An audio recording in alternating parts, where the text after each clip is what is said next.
on There's YouTube. no audio on I do it YouTube. literally every single time. My wife No actually audio. just called me because she's saying, "Hey, you're a fucking idiot." So, anyways, we're There's just no gonna audio, move and we're forward. missing like 3 people on the I screen. know. I'm going. There's a lot of things that are happening right now. But all right, let's let's just fucking roll into this shit. Jacob, I'm gonna let you start this conversation, and I'm gonna make sure everyone else is up here on the screen so we can see all your beautiful faces, and we'll continue the night. All right, so first off, we'll just go one by one with those. I mean, we can only see Joey and Doc, I believe, right now on the actual live stream. So, but we'll just go through and let you guys each verbally introduce yourself. We'll start with the two that we can see. So, Joey, you go ahead and go first, then Doc, and so on and so forth. We'll just continue down the line. And whoever just bounced out of the call, I'll add back in a few minutes. But go ahead and introduce yourselves. Cool. So I'm Joker. I've been playing for about 2 years. My brother Slater has got me into the sport, and ever since I got into it, I really just fell in love with the sport. And we started this team together. We were all just a bunch of dudes just wanted to play airsoft, and it's made something that is nuts. Something that I never thought it could be, and it's growing so fast, and which is unbelievable. But There it is. All right, Doc, go ahead and go next. My name's Doc Matt. I'm the newest member of NESS. I've been playing for about a little bit over a year. I'm just trying to grow the sport, make the culture bigger, make the culture better, helping people where I can, and just having some fun with a great group of guys. All right, and next, Giving it to him. whoever wants to go, don't matter. Earl, Um, Earl or Daddy. I've been playing for about 2 years solid. My buddy George got me in. Well, it was really because like I got a gun off of somebody and like had it like for a while, and I finally I made my way up to the closest field, which happened to be Extreme, and I've been going there solid since. Takes me either like an hour to play. And from where I started to where I am now is like I had no idea, but we're just rolling with it. That's what you gotta do sometimes. All right, now Slater. You're It was. I'm Slater. I've been playing airsoft for a long time. Been playing. I started off as a ref. I played first. I grew into the sport, and mostly I grew up playing with Extreme and playing at their field for a really long time, and it was awesome to see our relationship grow. Now we're able to host our own events.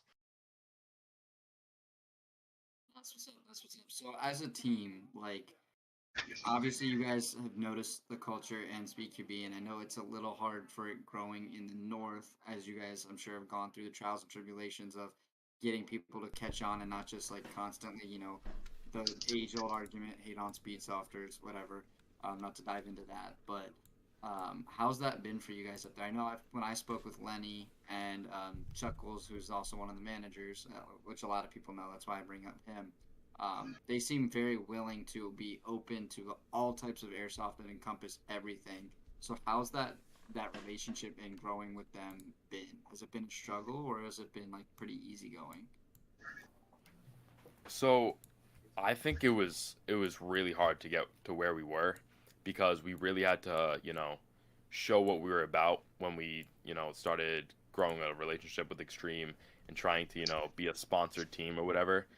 It was a grind. It was a hustle to actually get to that point. We pumped our social medias. Our TikTok went viral. Earl's TikTok that we put on there got 16 million views. Hey, Like, that's what's up. it was nuts. And I think it really just proved to them that we were really serious about it, and that's how the relationship grew.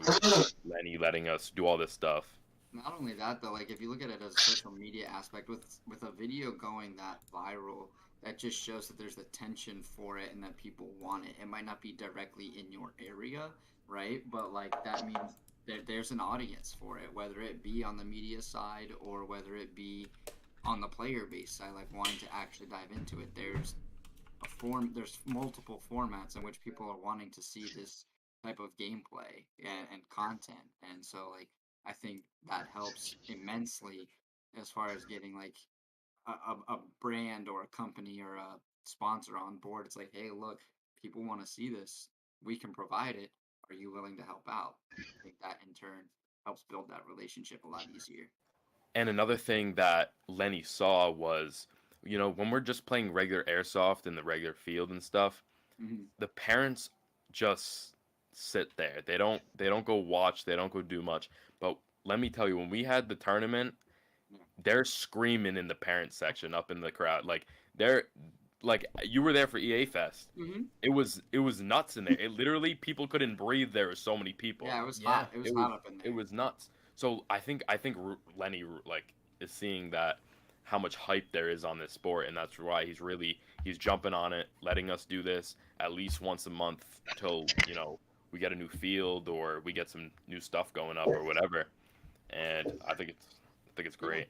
I think it's great too. So like locally, I know when we were up there, there were like two main teams, which was you guys and 413. But are there any other like established teams that are looking to play in the CSL event when we bring that up that way? Aside from you two? I know Oracle is gonna come back. Murder Inc. is gonna coming back. Yeah. Decent chunk of Panda is gonna be there on the 26th as well. Well, There's Yeah, MST too. everyone who played is gonna be there. Infamous, Anonymous. So from the It sounds should of be it, it sounds a like it's gonna be you know a pretty big tournament because I know, aside from the teams that you guys just named that are coming, I know from our area we have what at least three Keegan that are going. Three, yeah, we maybe might have four? 3 or 4. From the teams that I've been able to talk to, a lot of them want to travel more like we did last year. So I wouldn't be surprised if this becomes like a 10-team, 12-team event, which would be super dope. Not only just for like the sport and your brand, but also for the EA as a field in general to see it'd be their second like official big tournament Yeah. come in and to pull that many teams would like it would really help showcase that like there's a want for it and a need for it. Yeah, think about it like this, like with NESS, like we were able to grasp the community really well.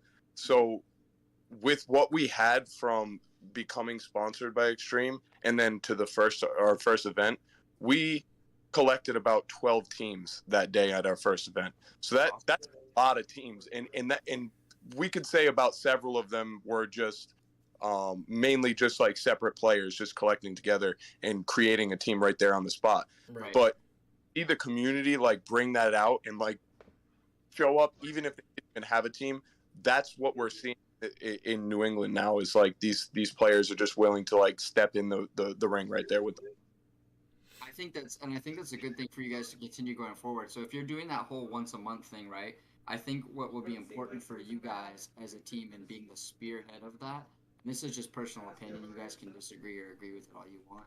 But from a standpoint as far as growing the community and what I've seen and how things play out, I think that it'd be very smart for you guys to at those opportunities when those new teams form or when they get together do like we did when we came up there for EA Fest and you saw us teaching some of the players or going over some of those things with those people to keep them intrigued and engaged. Give them your advice as the established team, like what you do, what you didn't do, how you guys got the podium like you guys did, what are things you guys have learned or noticed, without giving away like too much, but giving them that basic knowledge and making them feel welcomed and like showing them like, hey, you guys tried this, that's awesome, we're glad you participated. Now like if you want to form a team you can, and there's players who are looking, and then join and ingrain into our community if it's something you really want to continue to do.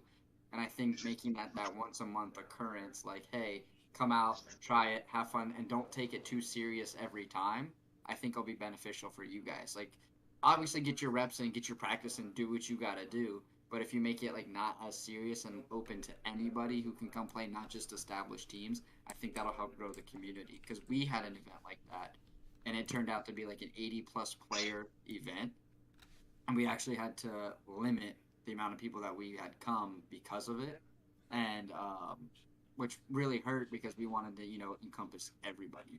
But when we did that, we had a lot of first time people.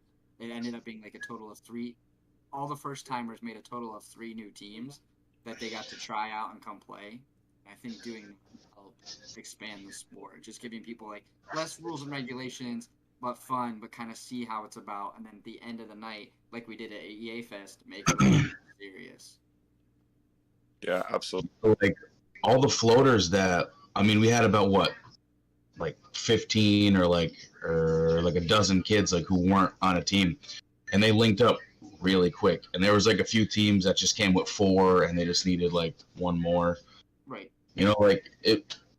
And those are the kids like who are gonna come back, and like they're gonna come back and they're gonna have like, you know, shirts or like patches, you know, like they're gonna want to like really like make a team, because now they see the point of having a team. It's not just like your homies who meet up like every Saturday or so and like you guys are like having fun. It's now like you guys can like compete and like put your heads together and grow and like, you know, get a little bit more like out of airsoft. And that's the thing that I think is great about being able to do it once a month as well, is like for those teams who are younger and can't necessarily travel or do some of the things that the more adult teams can do due to finances, you know, or parents or of age, you know, all those legalities and complications. But doing that once a month gives them time to get reps in as well if they form a new team and really practice and hone in their skills until they're able to grow and travel and do more. Absolutely. So it's a great thing. Yeah, the great thing with them being Extreme being our sponsor, like I noticed like within like a lot of like timelines of airsoft teams, not many are sponsored by the field itself. So that opens us up to doing this as often as we can. You know what I mean? So it took a lot of time for us to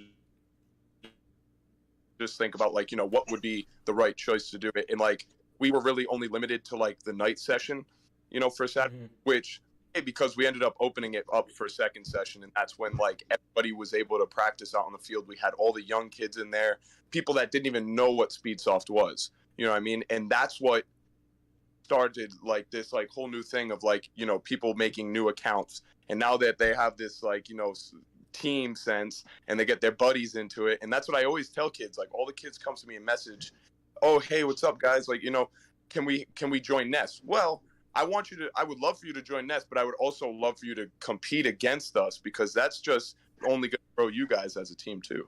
Right. And not to seem like a, you know, newer players, but like what a lot of people seem to want is that easy way out, right? Like they're like, oh, this is a competition team, let me join it, let me be a part of it because it's already established, they already have jerseys, blah blah blah. They don't understand is that like that we picked the players that we picked for a reason. Not that we're not going to prospect or, you know, later look or add on, but it's like we also picked people who are serious, are committed, and we know are going to travel. It's not just, hey, join our team, you're going to play, right? We want, most of the competitive teams want a committed competitive player who's able to make those journeys and those sacrifices. And so like a lot of the younger kids don't necessarily understand that right away, and they'll learn and they'll grow. But like I definitely would do what you do and encourage them to challenge themselves, make their own team, and compete against you guys and grow as their own team. That's something great. Because if like everybody who wanted to be on NESS was on NESS, we'd have like 50, 60 players, you know, like, and it's just, you know, we're trying to be a team, not like a corporation. Yeah. You're not RGK in the comments just roasting Keegan. I know, it's great, isn't it? But now, like, yeah, when you have that many people, it's like you might as well start playing like football. You got a 50-man roster, why not? You know. But so one question I have for you guys: you guys have only been a team for what, maybe less than a year? Oh yeah, I think it's just been about a year as a team. About a and year. Only like what, 2 or 3 months that we've been sponsored. Yeah. Yeah. Yeah, like right before like Christmas. Okay. Like, what are your guys' plans for this year? I mean, this would really be like your breakout season in terms of competing. So, you know, are you guys going to travel any? Are there any specific events you're really looking forward to? Yeah. So what our interests are right now for this year is mostly keeping these events going for the next year and practicing through the events, learning through the events, and after this year, which we also have been practicing during the week also, and we actually invited another team, Oracle, and another team, Renegade, and they practiced with us also, and they loved it. But we're mainly just trying to focus on getting our team better for these competitions. Right. That is what our focus is right now. That's super important. That's one thing we struggled with down here in this last year, is trying to get as many reps in as possible. And like you guys are now, you have to go out of your way to set things up in order for that to be a thing. But it's nice that you guys are recognizing that so early. You got people who are on a team for 2-3 years, and they're just content with going to events and competing at the level they're competing, instead of actually practicing, getting their skills honed in. And that's good that you guys are making that advancement early. Yeah, absolutely. Right. So my next question for you guys then is, like, I mean, you guys did kind of answer this with that previous one, but like, are you guys planning on trying to come down to any of the Southern CSL events, like in Maryland or Virginia, just to be a part of this? Since you are going to have one of our qualifiers is going to be at your field, so I know like the championship will be in Virginia, and you don't have to play in every qualifier to play in the championship. So like, if you guys wanted to play in just your qualifier and like not for the championship, that's completely allowed. But is that something on y'all's minds, or? Yeah, well, I guess I don't know about anybody else, but that really never even like Extremely down to travel, but just like you said before, like practice has got to be our number one, because Yeah, like you guys would have a lot of plenty exposure time before that and a happens. lot of a following, but like we've only been playing like Speed QB for a couple months, so like travel can't hurt, because that's just practice on a new field. And you know? it's practice on a new field, new teams, and new experiences. So it's all learning Right. curve as it goes. Like for us, the first time Honing the tools is honing the tools, Yeah, the first time TSA ever played together was at a practice tournament that we set up in Jersey at Strike Force South before that field disappeared. But we placed third, but it was a lot of learning and new teams, new players we had never seen before. And then by the time the next one came around, the next tournament that we had ended up playing in, we were able to hone in a little bit more of those skills and become better and play better. And then ultimately throughout the season, as we learned and grow, we ended up getting that first place, which was nice at the end of the championship. So that was cool. Absolutely. RGK did have a good question. He said, Yeah, when you guys I was get gonna answer practice, that. do you? All right. So All yeah, right. I saw he said when you, Well, Alex can't see it, so. yeah, I see it. So yeah, when you guys, he said, when you guys say practice, do you mean also reviewing the rule sets and how the different leagues run? And yes, when we meet up at the practice and stuff, we all talk about the last event. We talk about what we can do better. Improvement is like 100%. Like we need to do that for every single tournament to make it bigger and bigger. But we're doing both. So we're going over new rules. Last practice we actually went to, we revised a couple of rules like about our trigger finger and feathering and stuff like that. Allowed. Yeah. So yeah, we're doing that, and we're also like running laps, doing whatever breakouts. We're practicing breakouts with the team, and we got a little session in. We played against each other for fun, and it was a really good learning curve, dude. And especially that we're doing that more often now, it's great. So just to tag on to the rules question that he asked, do you guys know the difference, or at least some of the differences in the Speed QB rule set versus the CSL rule set? Yes, absolutely. And I think that's like a big part of what we're doing is like we kind of made our own rule set just to see how that would work for the first event, because we went into it just knowing like a lot of the stuff is going to have to change. So it's like now that you guys have the CSL league like involved in, like we've definitely like resolved a lot of the issues like in between, because like it was nice to see people use their hair triggers and feather and do all this stuff, but at the same time it takes away competitiveness of the sport. And I think if we allow people to do too much, it's going to just like dissolve all the reasons why we're even there, like being one balling instead of like overshooting people in the end of the day. And that was like a big issue, was like I think a lot of people don't understand that SpeedSoft and competitive side of airsoft isn't just overshooting and running and gunning and taking out everybody you possibly can. It's practice. It's understanding fields and understanding the players you're playing against and not harassing people. Yeah, it's way more strategical than a lot of people think. It's a game of like chess and A lot of people smear up paintball and speed QB, which it draws a lot of similarities. I can agree, but the play style of paintball is just throw it down range, just and just like absolutely just smearing people. Yeah. You know what I mean? Like, but that's not what we're trying to like carry over. It's different. Like the style of speedball from paintball has carried over into airsoft, that 5v5 lineup breakout wall competitiveness, but the actual play style of it when you're on the field is somewhat different. I mean, there are similarities. There are, moves and opportunities that are very, very similar and the same, but there's also in turn a lot of things that you don't have in paintball that you have in there. So like in paintball, you almost never see somebody do an knee slide, right? Because they don't. They belly slide or they like soccer slide or whatever, but they never just straight knees and gunning because they can't. Right. I mean, the grass field doesn't typically allow for that. It's not just that too. I used to play competitive, like Division II national professional, and as a trade secret, a lot of paintball teams, because airsoft is a game of honor where you actually have to call your hit when you're hit. Paintball, you can see when you're hit. Mm-hmm. So, there is that aspect of cheating that's in airsoft because it's a game of honor, and they can be like, oh, I can get away with it. Where paintball's a little more, like Earl said, they're just slinging paintballs at you. So when you belly slide, if you're a snake runner and you get torn up off the breakout, you belly slide to get all that off. Yeah, it's the same thing. It wipes with, it all off your chest.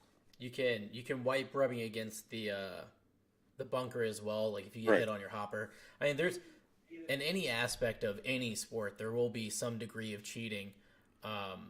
But one thing that I realized recently, if any of you guys get a chance, there's a guy, Steve QB, who is a part of PBZ Airsoft. Oh, yeah. He just did a podcast with one of the guys from S2N over in the EU. And he was saying that the style of play is way different than what we have here. A lot of the guys over there are actually much closer to paintball, and it's really just about throwing as much down range as possible, so that way you're bunkering players. And I think that just is regional things, because I know the West Coast has a different style of play too. But Kevin did have a question for you guys. He said, do you guys feel like your practices have been therapeutic as a team and as a community? And do you think it's brought you guys closer or understand people better? Absolutely. Yeah. Absolutely. Yeah. 100%. Even our first practice when we did that promo video and then we ran the 3v3s, it helped me personally understand everybody on the team's play style a little bit better. Like having to go up against James and Joe Fallon and have to deal with Joe Fallon being as sneaky as he is, put a different competitive. Yeah, that kid is insane when it comes to being sneaky, and it put a different perspective in and a different respect for him of what kind of player he is and what I have to watch out for versus me just standing somewhere and knowing he's somewhere around me. Right. I had to know where he was around. So it's definitely therapeutic. I mean, we get the games in. There's also less arguments too in a practice. Absolutely. Yeah, the practices give us that outlet to like just be able to have a conversation and not even worry about airsoft at that point. Like you go to a practice and you practice and you do your hard work, but at the end of the day, like we just have a good conversation. We're all just pretty much there having like a good time. And I think that's what it should be. You know, we need to bond as a team, and I think that's what's good for every other team that's out there is like get out there and practice no matter where the heck you are. It doesn't matter if you're in the middle of a field or a baseball field. Yeah. You know, just go Spend out there and practice. You know what I mean? I Yeah. mean, You know, and to shit add to together. that too, like practicing in and of your own home, there's little things that you can do. I know the guy who does from PBZ, Steve, who does the Steve QB podcasts and everything that he has, just practicing like transitioning your rifle at home while you're sitting at home, or just peeking, getting used to the weight of your gun and your mask, like little things you can do at home that you don't even have to be with your team are things you can do to practice to get better, right? And just getting any form of reps and repetition is great. But it also, to the answer to part of Kev's question about it, bringing you guys together as a community, you guys also said you guys have 2 other teams that come out and practice against you guys. So that's something that a lot of places have. When they have their practice, it's just their team and squad of like 5, and it's 5-on-5. But then if you have 2 other teams, it allows people to rotate, see different things, and learn different things against different groups. So that's pretty cool. And I think that's great for the community. And the more teams that can come and practice will be even better. Yeah, we kind of want to take the exclusivity out of the actual playing airsoft, like, because everybody can watch it and see all this fun stuff go on, but at the same time, like, I had a kid out there, it's his father, Pat, he came out one day, just wanted to play airsoft with his son, and he ended up meeting me, and now he's, you know, spending money in all the right ways to get him, like, set up for Speed QB, and it's awesome, but I had him there on the field with us, and I even running 1v1s, and the kid's never stepped out on the field like that in a competition at all. And he's young too. He's under 15, so it's like it's so cool to see the young cats versus like the older guys like come out there and actually like they get all giddy and they're like, I don't know what to do, but it's like just go, Yeah. you'll learn. I'll teach you. My favorite thing too is like when they get that kind of nervous, right, and then they win their match. Seeing that excitement on their face, but then like when they finally like they're like, okay, wait, I can actually play against these dudes, and they instill that confidence in themselves to the point where they start running their mouth and talking their shit. They're like, oh, come on, old man, like, let's go. And it's like, oh, now you want to talk shit? All right, like, let's go. But, yeah, like, dude, like, I can't even front, like, I used to hate kids until I started playing. And then I got, like, you know, like, I got big on, like, TikTok, and I'm like, walking into fields, and, like, 8-year-olds and, like, 10-year-olds are like, I'm like, yeah, it's me. And, like, you know what I mean? Like, you can't harbor, like, a cold shoulder towards a kid who's, like, a fan of you when, like, you're technically, like, a nobody, you know? So it's like a big part of the sport is these kids, you know, like, and that's well, it's arguably like the biggest, you know. Without the next generation, the sport doesn't live. So it's definitely and they see important. us and they just want what we have and wear what like we wear and like all this, you know, like. So it's important, but it's also important to hold ourselves accountable. It's also important to teach them too that like it's not just about having what we have and doing what we have. It's about keeping the community going when you get to where we are as well. Like if we're building this for you, y'all have to keep it going when it's your turn in a short time. I mean, and they'll learn that with time as time goes on, but that's something that they have to know as well. It's like it's cool to be us and be where we are, but like you also have to look at the groundwork we laid for you guys and continue that when we stop doing it, if we ever stop, you know. Like, and a lot of us didn't start at that age, you know, like we weren't playing at 12, you know, like our moms weren't like being like, oh, you know, like this, you know, like you want to buy a gun, you know. So it's like if these kids start playing now, start taking it like mildly seriously, like within the first year. Look at SYG's Young, who used to be on Union, started when he was 12 or whatever. He's like 14 or 15 now. And he's been on the KWA Fight Night. He's like, everybody's talking about how he's like the next big come up story for airsoft in his age. And like, I think he's definitely an inspiration to a lot of kids his age. It's like, this kid is doing big things in airsoft and he's only 14 years old. And you guys can do that too. And so like, I think that's awesome. Little sidebar. Since you brought up Fight Night, how would you guys feel if Fight Night came up to you guys? Like the KWA Fight Night came up to Extreme. KWA 1v1 Fight Night. If they wanted to come up to us, like that would be the best opportunity on like the East Coast. Like we literally bring people from all the way down from Florida, Texas, everywhere. They all come to Extreme to play, and it's got that vibe. You know what I mean? I would Like say a from lot having of been us there.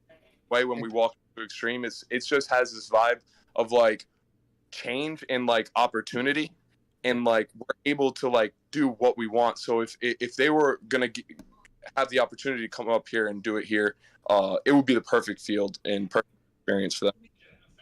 So, I mean, the hospitality you guys met us with when we came up there, I mean, it was unmatched.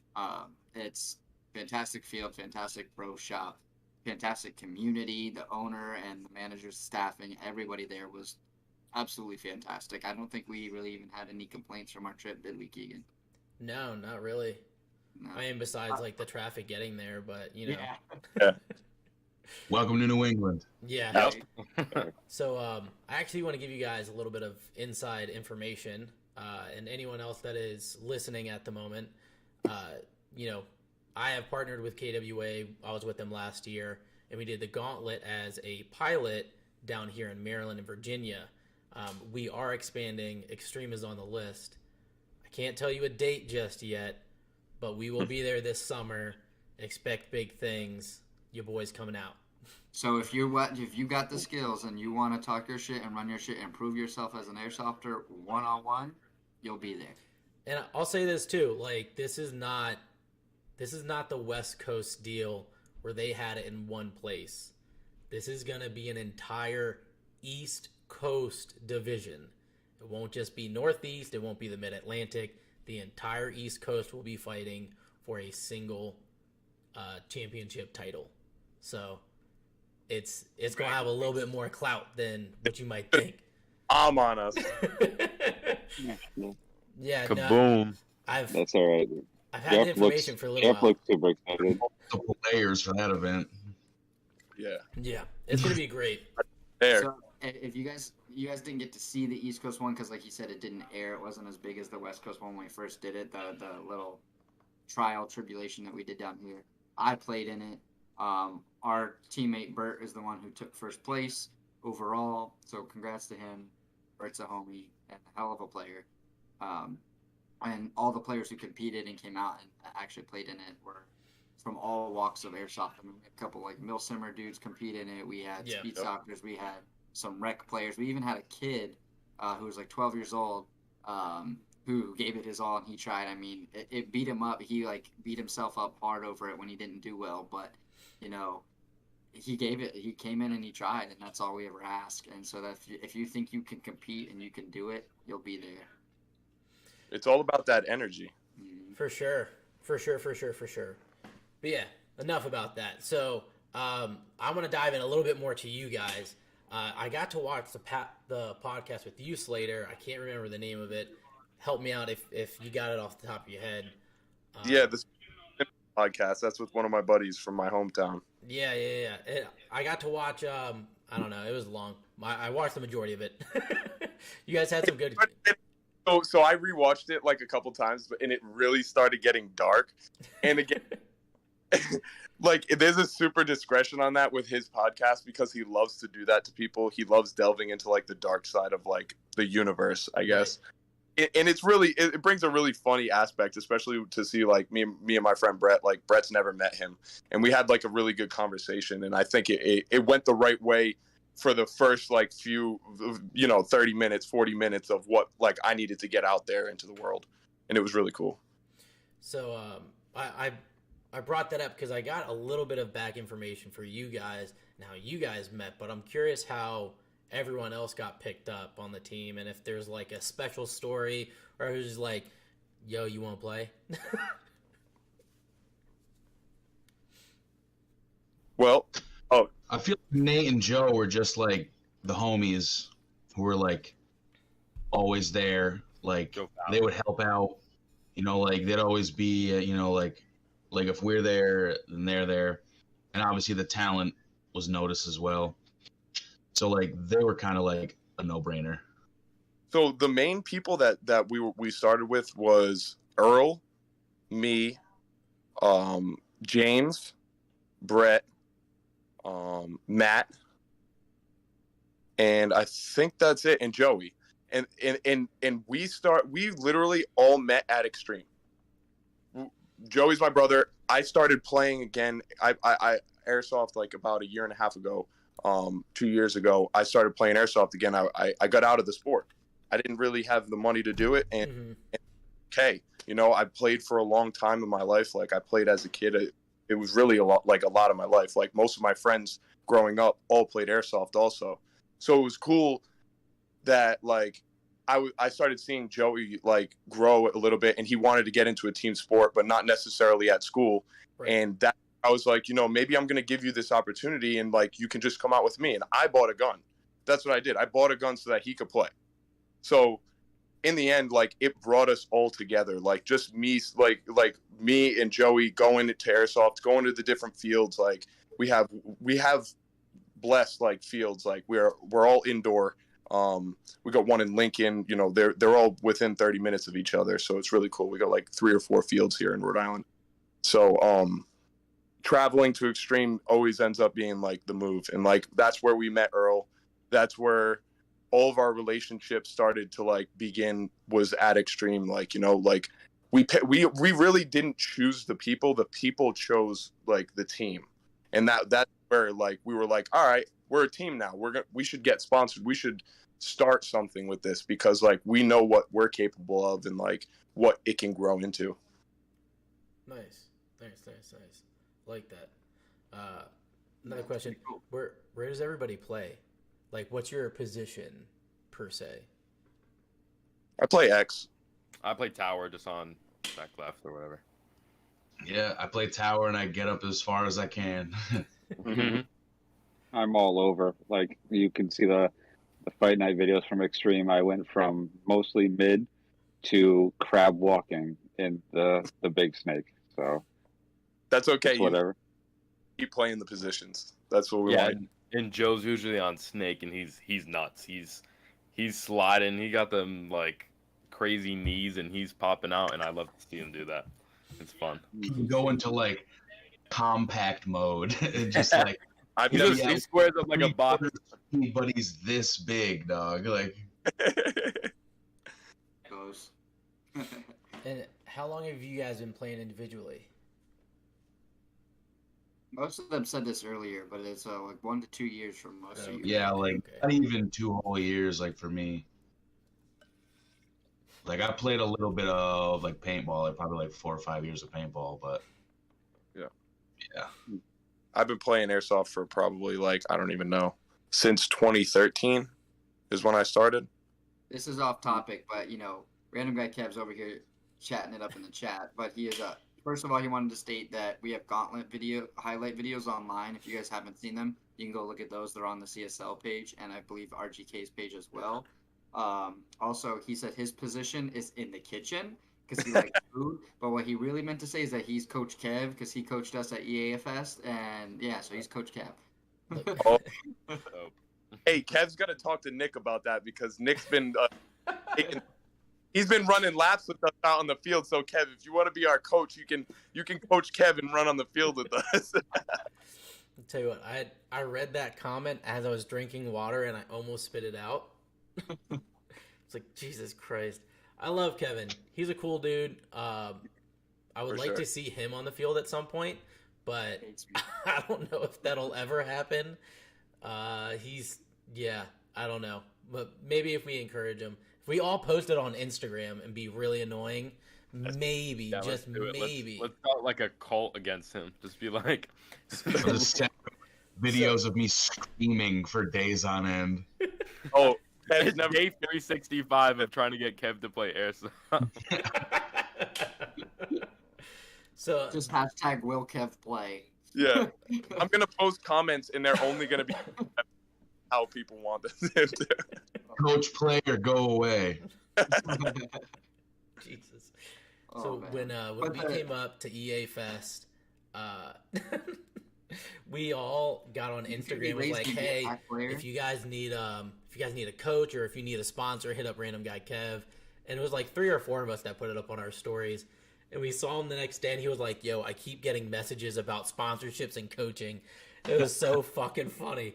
It's a running joke. It's been going on for like 2 years. So if we can keep that up, that'd be great. Make me super happy. The sponsorship joke actually started from Loco. So Lou, he started that back when they would play at Strike Force South, because Kev was like a sponsored player there, so he had like his banner and stuff on the wall. So Lou would go around telling new players like, "Yo, I'm sponsored by him. He sponsors players.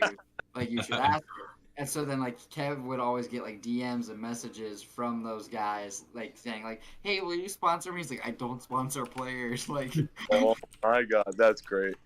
So, and that's also why when we were up at Extreme, our team name was the Random Guys. It was because we were trolling Kev, and we're like, I remember that actually, and I was very confused on who that was. That was us. So like, not only was it like was it a troll against Kev, but we were 5 random guys. We weren't actual teammates. We just had played together down here in Maryland and Virginia, and gotten to know each other. So like, we're like, well, shit, why don't we just be the random guys and have Coach Kev be our random guy coach, you know? So that's how that coach came to and sponsor. be. Yeah, coach and sponsor. So. Oh, God. I think I'm going to put that on our team page.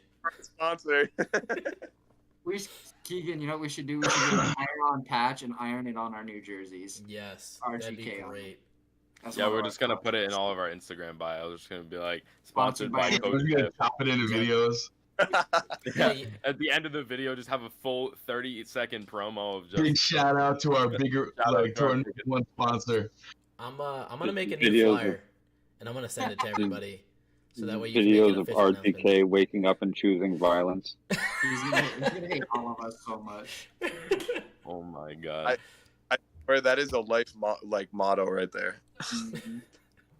No, you guys should really make a sponsor video and send it to us, and we'll put it at the end of one of our videos. I got you. Hey, I mean, Lou's in here, so Lou can start it again. Yeah, come on, Lou. Help us out. He's been saying it. Kev sponsors everyone. But so let's ask a little more. Like, keeping English would be great. Keegan, do you have any more questions for the guys? You know, what you want to know from them? I'm flying by the seat of my pants, to be completely honest. So that's nothing new. Cool. So let me ask you guys this. So like in the CSL, we use green gas mags instead of adapters. Like, what are y'all's thoughts or feelings on that in comparison to SpeedQB? I only ask because at first I argued it, but I now see the reasoning behind it. So like, I want to know y'all's insight on it. You guys go first. Anybody? I've already given mine. So I mean, I think it brings like matter a lot.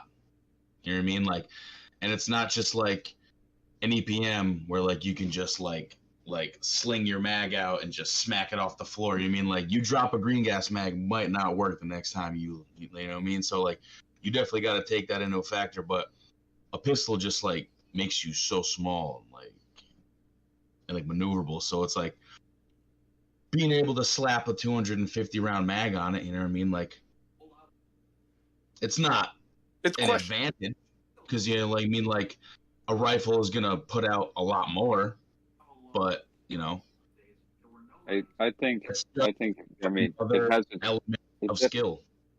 Definitely has like Earl just said, it has its pros and cons. I mean, you want the pistol to be smaller so you can get into that snake faster, especially with these new adapters like the Monk adapter, the M adapter coming out.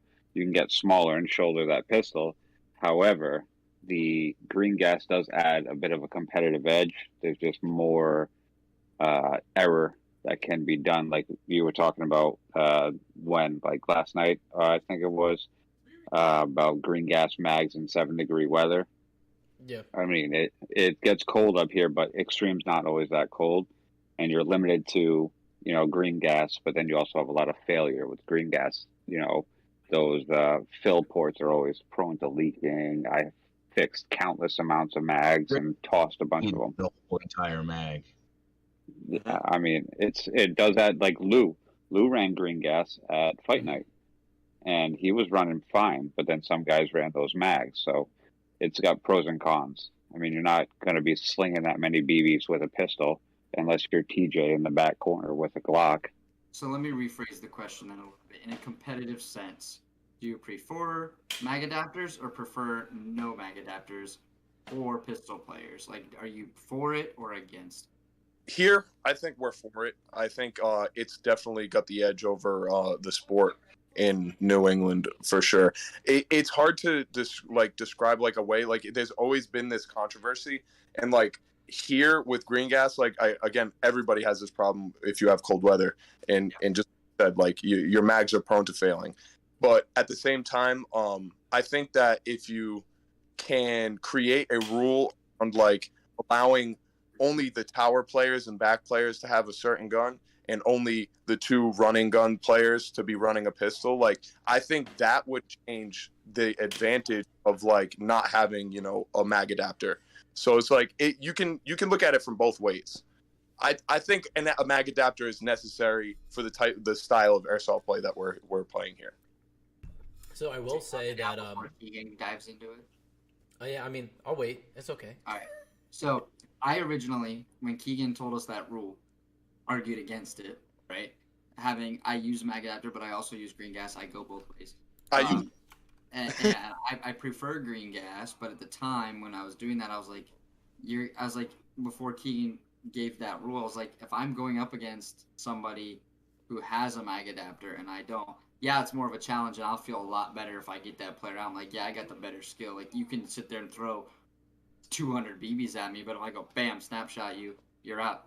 You're out. And now I've still got 4 rounds to go clean up with, but like, and you can sit there and shoot at me all day, and that don't matter. As long as I don't peek or I make my shot count, it don't matter how many rounds you throw at me. But in the same retrospect, like, I don't think I'm against them because, like, you get a lot of back players that steer away from it and become riflemen with a pistol, because you can build a long enough pistol, but then they're even more tighter and concealed and just throwing a bunch of rounds out super tight and super concealed, which is like, to me, doesn't really take as much skill to do it and defeats the sport. Like you said, if there's a rule where your front players are playing with pistols, your back players are playing with rifles, it makes that a little more competitive, because then you like steer away from the back players being a pistol player with all those rounds. But at the same token, in a competitive sense, like I said earlier, I'd rather see a green gas battle and those pop shots and like you trying to do that, rather than just both of us just going and then holding it until someone comes out and then launch 30-40 more their way. Yeah, To like me, if it's green gas on green gas, of course.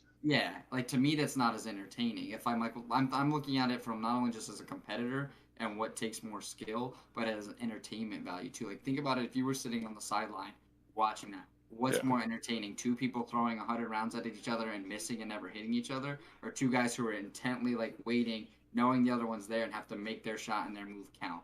Yeah. Teams like come off the break quiet and no one's shooting and they're just waiting to get like, real shots off each other. It's what's really effective.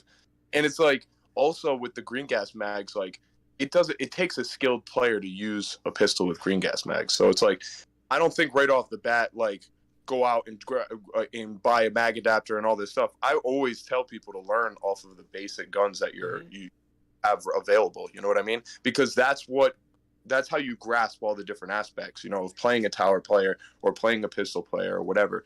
But I think like at the end of the day, like what we should drive for is to have a player-based like setup where this player is a pistol player with a mag adapter. This player is a pistol with a green gas mag. This player is your back 2 tower players, like, and they only can run rifles. You know what I mean? So if there's a way to like change the rules a little bit to make it more competitive and make sense. You know what I mean? Because I agree with that. Like, if everybody's running pistols with mag adapters, they're all going to be saucing up the field. You know what I mean? It's not going to be an even bout. And that's what we saw with the binary triggers and whatever else the case may be. Like, we wanted to allow it because, again, it's nice to see the community use what they have. But at the end of the day, like, some of the games were so fast and so overpowered because they weren't able to even get a shot off, because that binary trigger is just so quick. And I just think that it should be a different sport. You know what I mean? We should have the speed available. Different divisions. Or it's like your only chance to move is when the guy is like swapping mags. Yeah. Exactly. Just like how speedball and like the reload is like your only weakness, So my thing has always been about skill and so on and so forth. Jacob actually hit a lot of the points that I typically use. But the one thing that I wanted to get away from, if you haven't noticed, like if you run a rifle, you got 5 rifles on your team, it becomes very defensive. That's kind of where paintball is right now. You don't see a whole lot of super aggressive play when you get to the pro level, and it's kind of annoying because it's not that fun to watch. And when you have 5 riflemen for, SpeedSoft, you can run 4 people in the back and just have someone go for the flag, and then all you're doing is throwing rounds down, and you're really waiting out the clock. Yeah, and it's not fun to watch. That's another part of it. But I will say, one thing the EU has done that I learned recently was that they enforce a 2 pistol player minimum. So you can have 3 riflemen, you could have all 5 pistol players, but 2 of them, no matter what, have to be a pistol player. And that could be something that, we work in, because it makes it more aggressive. You have no choice, But I think that's a lot of the points that we just described. You know what I mean? Yeah. Like they're always like one a lot step. of like the back and forth. It's like, oh well, they got this and like they got this. Well, you guys have to have 2 pistols just like they do. Yeah, that's a great. I think the other thing too is with the mag limits, it also encourages the same thing.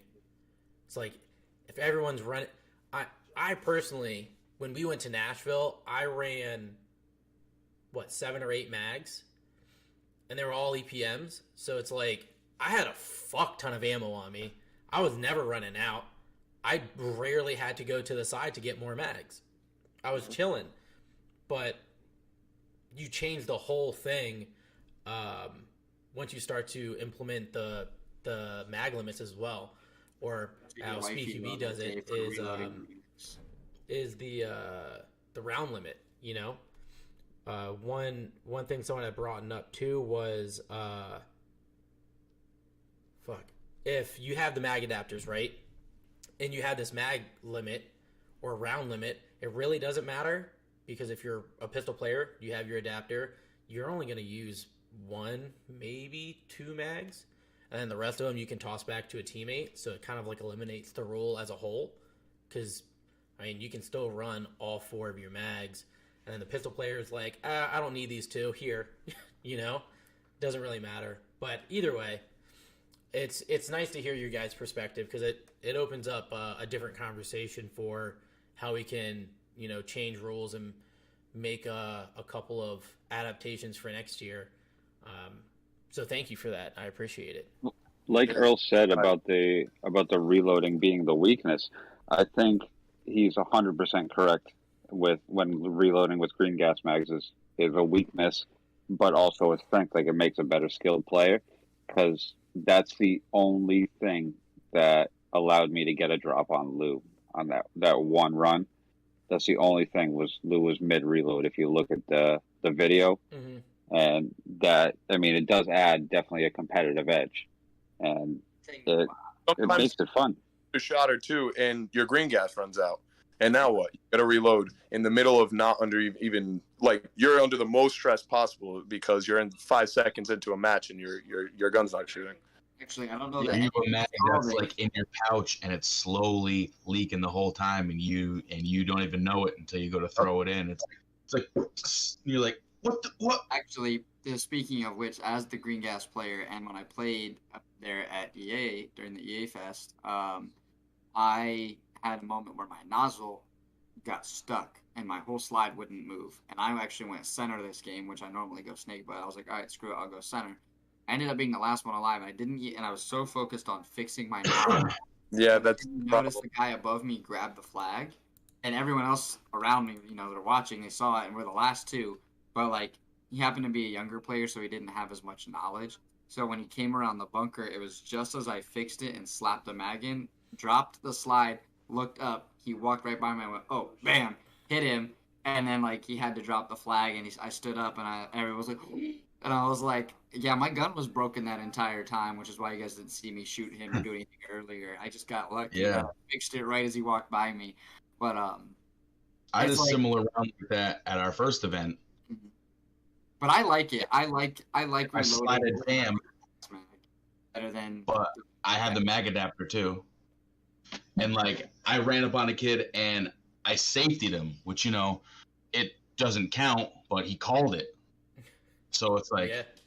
And if he calls it, he calls it. no, It's Like, just with like one the of those scenarios. aspect of like extreme, you know, because we're starting from scratch just like everybody else. So it's like with these first few fight nights, like again, by February 26th, like we're gonna be like ready to go. We got everything set up. So hopefully, like I said, we have bunkers that are available to us. But if not, we'll make it work either way.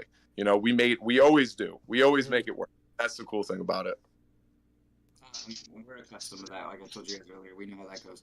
But on the reloading topic, real quick of it, I hate mag adapters because I think it's a lot harder to reload than it is with the gas mag. So like, if you run a chest rig with the gas mag, right, instead of a belt, or even if you run a belt, it's super easy to just click the button. You can catch it, put it in your dump if you have a dump. If not, set it down, grab the other one, slap it in, and still keeping your gun up, right? Whereas the adapter, you gotta like use your second hand, click the button, pull the mag out, pull a whole nother mag out, click it in, and then go.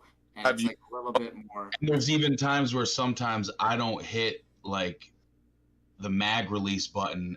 On the adapter. I'll hit, yeah, and I pull the whole mag out. I'm like, oh shit, and then you have to like, you know, it's. I've done the same thing. I've done it while running, and then my fucking mag is just like swinging behind me. It's like, oh shit, fucking I gotta grab it. It's awful. Yeah. So I think that's a big disadvantage for pistol players using mag adapters, right? Like obviously their advantage is the round count and how much they can shoot. Right. But I'm a competitor through and through. I like going up against players that are like that. It's like, okay, you think you're about to just throw all these BBs at me and get me out? Yeah. Nah, I got you. I got something for you. All right, let's go. And It's so even harder with the monk adapter because the monk adapter mag release is it's on the upside down, front. and the mag is upside down.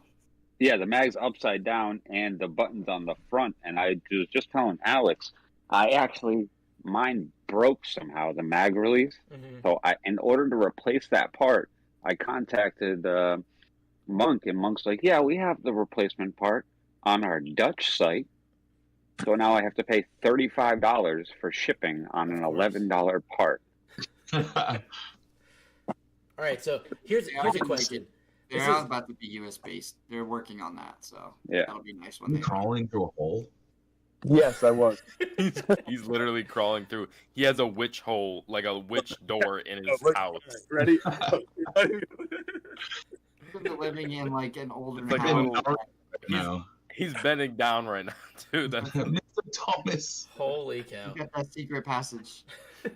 He's going to Secret Narnia. tunnel. Go ahead, though. Secret Keep asking your question. Yep, that's too Uh, funny. So I have a question. This is completely unrelated. How do you guys feel about 3D printing in general? We like it. Oh I'm yeah. with it, but there's just tons of stuff that's just like, did you have to make that? You know, like handrails and grips and stuff, but like when they do like the drop stock adapters and they're just absolutely like janky, where like Mhm. if you tighten the screw like the whole way to where like your buffer tube is tight, it's just like smushing into the material. Right. So it's if you're gonna half-ass something, just don't even bother, because like there is a huge market, you know, like the tracers, like for shotguns, all of those are 3D printed, you know, like there is That's a like- ton That we of good can't. stuff, That's like but this. there's, like a lot of people who flood the market with like terrible, like, you know, it's just like I bought a carbine kit for my AAP. Yeah. And there was just so much flex and shake, and it was just like, I'm like, why, you know, why did you even bother? It's all about picking the right filament too. If you don't really know what you're doing, Right. and you have the wrong material filament, then it's not going to be as quality as it Mhm. could be. I would say just read the comments on the dude's posts, read the reviews. They usually screw themselves. One of our sponsor, Take One, he sent me out their 3D printer barrels, and it was about like the 9-inch or 8-inch handguard, and I threw that on one of our guns and like did like pretty much like a product test of it. I wanted to try it out and see how it was and see what shape it would end up in after I played a lot of games with it. And that thing held up, like not even a scratch on it. You know what I mean? Yeah, he's got one right there. It's pink. That thing, I mean, head on over to Take One because like he will 3D print the things that you need. You know what I mean? Yeah. Yeah, like he's like the carbon fiber slides. Like, I was just about to bring it up. and it's like stuff like that. It's like that's what we want, you know, like a product that like one of the homies is making. It's not like PTS or something where like when it drops, it's gonna be like super expensive, you know. It's like, but he's using like the best quality stuff that like he can. Like you can stand on these slides. Like you could like you could Gronk spike it off the floor. Yeah, so this community, like, we all go after like the underdogs, like of like whoever like is coming up like in airsoft, and like we test out their products. Like that's what most of us as airsofters do. That's like I don't know if he didn't tell me anything about this, but he just sent me these. The short stroke kit. Yeah. Yeah, the short stroke kit. I'm going to test the hell out of this because they're actually quite quality. Yeah. Like the build quality. No, they're 3D printed plastic, right?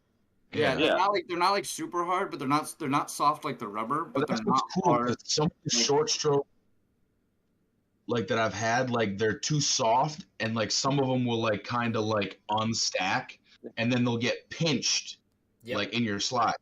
Yeah, the cow. I've noticed like the spring will slide up underneath them, and then to get them off, you have to pull like, through the middle of them.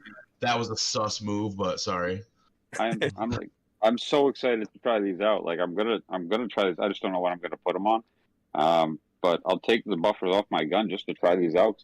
Like I got them in, I checked them out, and you know I did like the pennies, like silver test, and I was like, but they're quality. They seem awesome. Yeah, I mean, he makes some good stuff. I think another thing that could be another thing that they could be used for too, right? Is like as spacers, like instead of the metal spacers that you typically use for those, use those as spacers between the rubber ones, because then it'll give you a little bit of like a more flexible, compressed buffer edge rather than that hardness that it slams on all the time. So that's another way you could play with it too. One of the bad things, like I was trying to tell earlier, is this is a SSG one, whatever tracer adapter, right? Yeah. And it looks, the inside looks shitty as hell, but this is the front sight or the flash hider. It doesn't even fit inside of there. It doesn't screw in, nothing. So it's all about who's making them. So if you guys ever have any questions about the Take One products, aside from messaging him directly because he is your sponsor, me and Keegan both know him personally in person. He lives in my area. I actually have played with him a lot of times, and I product test a lot of the stuff that he puts out, slides, outer barrels, the rail kits, a lot of the stuff that he's going to come out with, he runs through me. So if you ever have any questions about a product before you order it, aside from just asking him, if you want honest feedback, you can ask me as well through my DMs, and I will respond and I will give you my honest answer. Like one of his outer barrels for the high kappas, the first prototype that he had, I broke it. I shot it till I broke it, which was all in one game, but it lasted the entire match. The end of the game, it happened to be the tracer I was running on it was really, really heavy, so it was putting a lot of pressure on it, so it was pulling the barrel down like that as the slide was going across it. So it actually broke right where the edge of the hop-up unit and the barrel meet, like right there. It snapped right there. So like the hop-up unit and everything was still holding along with my inner barrel, but the actual threaded like tube piece that the slide goes across, that cracked and broke off. But at least he knew that from that break where the weak point was, and so from there when he made his newer ones after the prototype, he knew where he had to make the filament a little bit stronger. So like I do a lot of the product testing helping with him aside from himself. Like I know when he was trying out his carbon fiber slides, he had me like shoot them on purpose in like a video to show that like they don't nick or like retain that BB dent, so that it actually repels it, so that they don't get scratched or dent like a lot of 3D printed material can, and stuff like that. So he has me help him with some of that stuff. So if you ever have any questions, feel free to ask.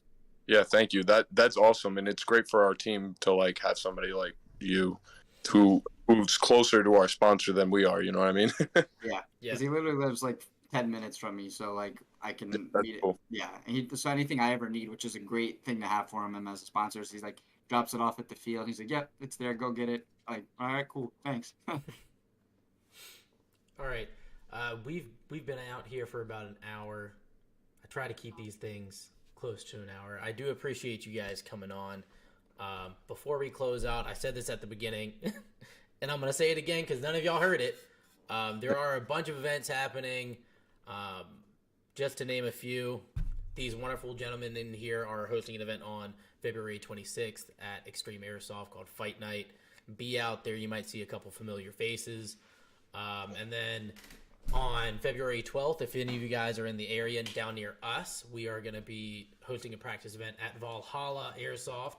And then, yeah, there's a lot. There's a lot in the next coming months, so stay tuned for sure. That's a sexy looking man back there. And then on top of that, a big thank you and shout out to our sponsors, Take One Airsoft, Vendetta Airsoft, Loco Airsoft, and then Blowback Masters as well. Without their help, this wouldn't be possible. So there is that. If you guys have Coach Kev and Coach Kev, actually sponsor random guy Kevin. Oh yeah. If you guys have any questions for these guys, I have linked down their team page onto the description. I'm going to be tagging all these gentlemen in there as well. I will not forget. It'll be there by the end of the night. And yeah, I hope you guys have a good one, and I'll catch you guys next time. Peace. Peace Appreciate out. it. Woo!